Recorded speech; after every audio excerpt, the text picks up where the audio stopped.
খেলো ইন্ডিয়া প্যারা গেমসে অংশগ্রহণের ছাড়পত্র পেয়ে গেল শিলচরে খুদে খেলোয়াড় বিপ্রজিৎ দেব।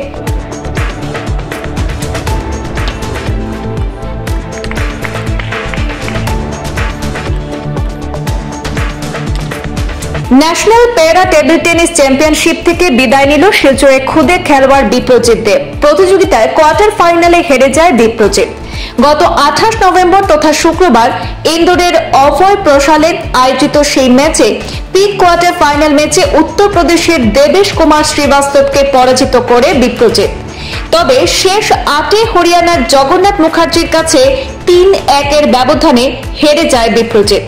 হেরে গেলেও কোয়ার্টার ফাইনাল পর্যন্ত এগোতে পারায় আগামী বছরে খেলো ইন্ডিয়া প্যারা গেমসে অংশগ্রহণের ছাড়পত্র পেয়ে গেছে শিলচর তারাপুরের কেন্দ্রীয় বিদ্যালয়ের 6ষ্ঠ শ্রেণীর ছাত্র তথা অম্বিকাপট্টির বিশ্বজিৎ দেব এবং মিতালি দেবের একমাত্র পুত্র বিপ্রজিৎ দেব। তার এই সাফল্যে আনন্দিত সকলে।